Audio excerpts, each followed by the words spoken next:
I am useless at timing when to release my videos. This is going to be best emphasised by the release of this video, which was recorded, wait for it, back in November and December of last year.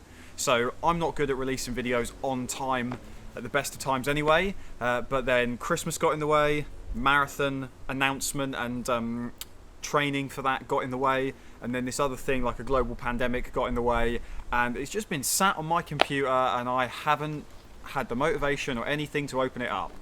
But I'm finally feeling encouraged and positive and uplifted, and I rewatched what I'd made the other day so far and I thought, you know what, this is good enough. So this is going to be me sharing my story of how to perform on the top of your game.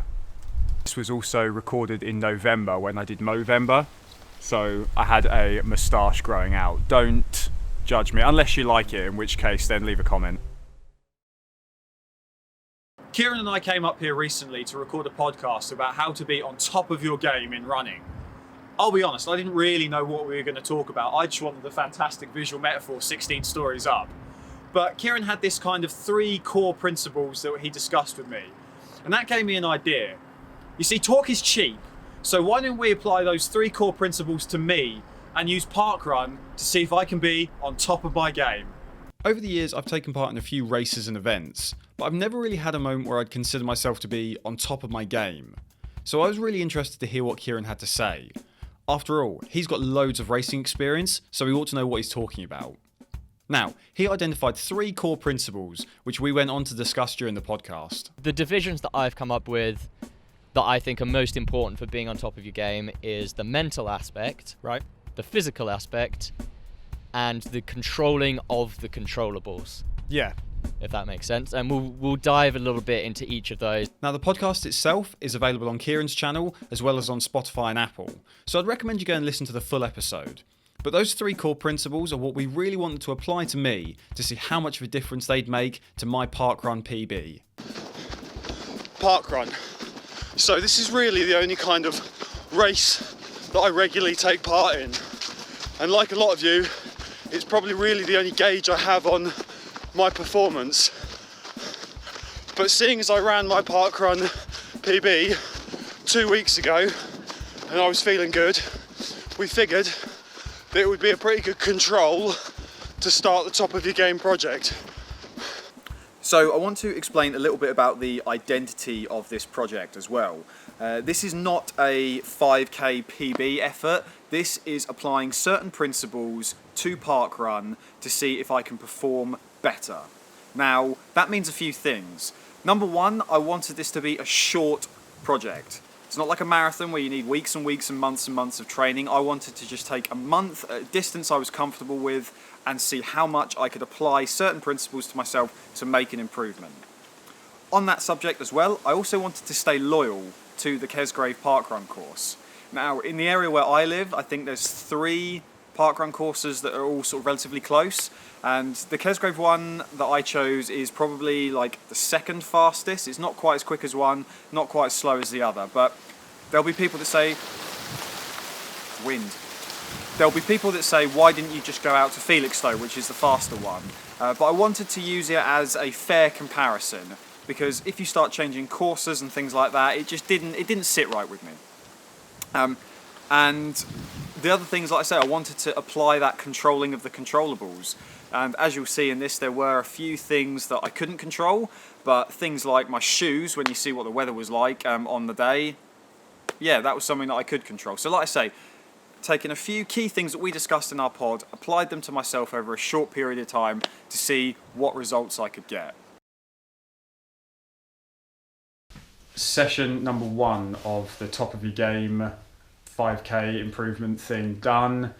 Kieran and I have just run around Hadley at whatever pace that is. 6:57 pace. 6:57. I felt relatively good after that.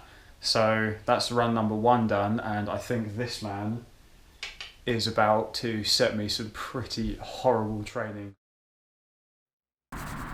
It's the 21st of November. I'm here on Valley Road. A very beautiful park on this side, but we're not here for the scenery, we're here to work. This is going to be my first interval session in probably 20 months since I did Project 5. So you can see the hill here, probably half a mile long, and I think I'm going up it about 12 times today.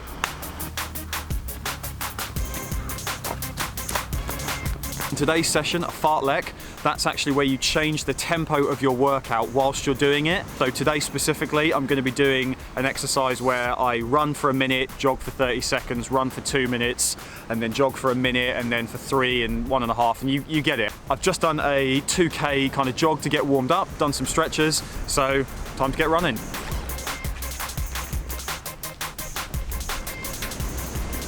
So really simple concept, jog, and then put the gas down. And hold it down for 1, 2, 3, 4, 5, and then relax, jog it in for a couple of minutes. And here we go again. Just finished the fartlek run, got up to a 5-minute run with a 2.5-minute jog before you then do it the other way around. You wind it down in the same way that you wound it up. Cold, windy, dark, but we're going to be channeling our inner Floyd for this project, because all work is what? It's easy work. I've just arrived at Parkrun, and Kieran has actually tasked me to go around the course twice today, and it's going to be tough work, I can tell, because one's a tempo run, which is the kind of pace I'd normally run round here at, and then on top of that he wants me to then do a fartlek training session when the actual parkrun starts. So it's going to be a lot of work, but I mean, look at this place today, look at this. I am not a winter person by any stretch of the imagination, but it is stunning.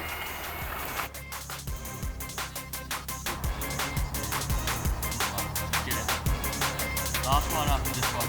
Yep.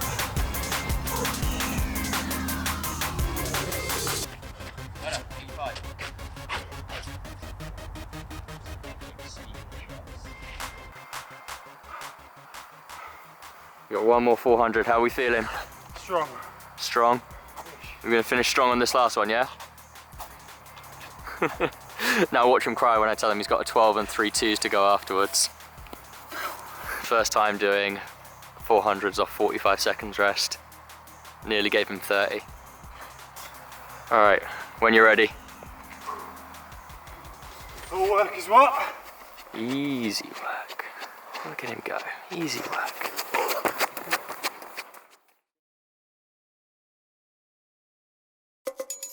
It's a pretty grizzly Tuesday afternoon, and I'm actually out here on the parkrun course that I'm going to be running.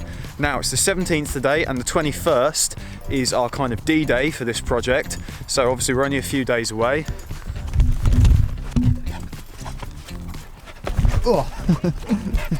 And something I wanted to do today was focus on the mental aspect of preparing myself. Naturally, Kieran and I talked about those kind of 3 key things that we can do. So physicality, I've been obviously training really hard, and then controlling the controllables is something that I think I'll learn by doing this, but more so this is just so I gain a mental edge and know exactly where my mile splits and things like that are, because at the moment I don't actually know. So what my plan to do is to actually walk around the length of the parkrun course today with Strava open, just so I know exactly where each mile split is. So, FYI, I fully understand that these things exist and that they beep when you hit mile markers out on runs, and the whole idea of these is they do exactly what I just did in that. But when I recorded that, I didn't have one of these, so I decided to do it that way around. Just wanted to jump in before anybody gets smart in the comments and says, why didn't you just wear a watch? I have one now, but I didn't at the time. I know it's super dark, but hopefully you could see that that part of the path there kind of hairpins round on itself, and that pretty much marks the exact halfway point. So now I'm really confident on where the first mile is, and I know exactly where my halfway point is, so that's got me feeling good for when I come up to mile number 2, which is probably 500-600 yards down here. then I know exactly how much longer I've got to really put my foot down in order to get a great time on Saturday.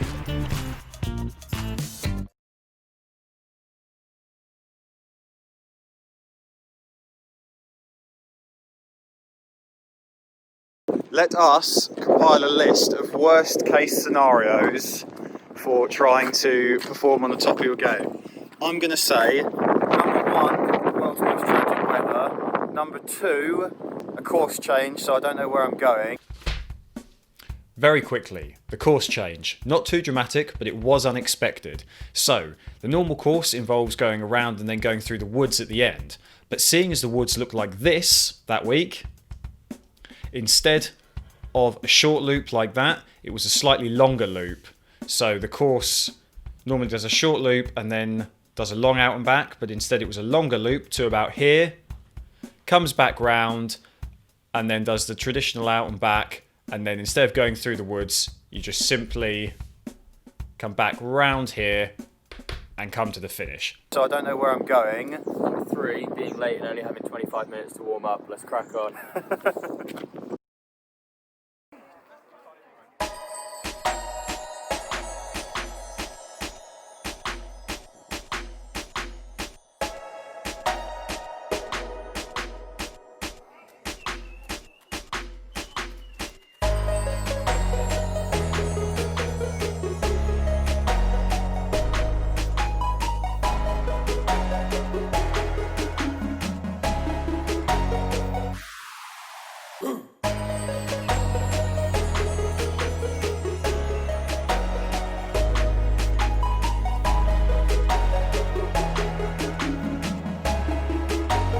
Come on, Ollie, go Sam.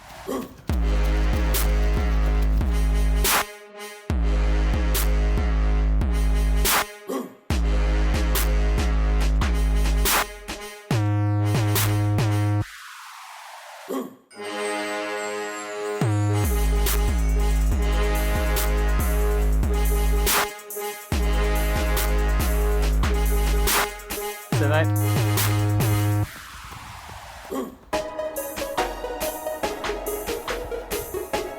That's it, guys. Good group. Come on, Sam, stay on them.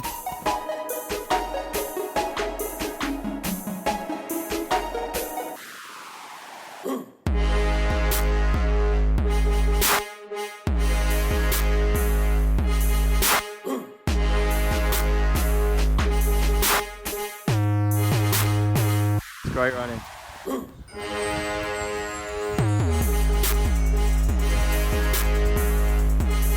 There we go, good job.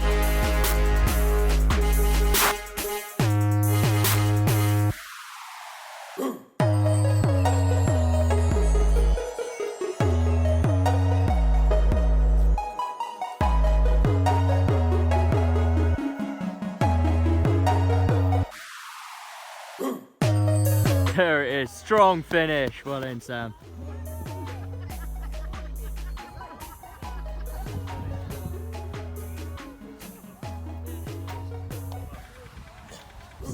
Oh, you love to see it. Carnage. We have to censor this bit. No way. Love it. Hard work?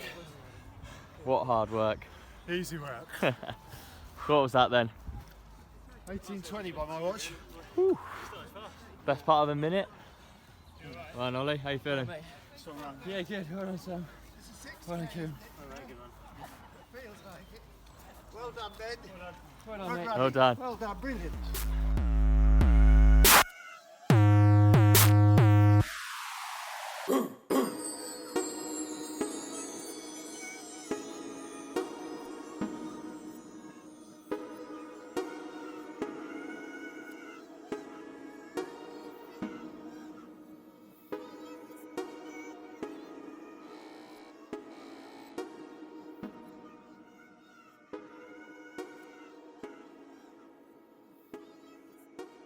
After all of that, I've committed the most cardinal of parkrun sins. I don't have a barcode. No. Unknown. Hang on. You gotta go home and get that barcode. Oh no. We can't not have your name on this. Yes. Yeah, I don't know where it is.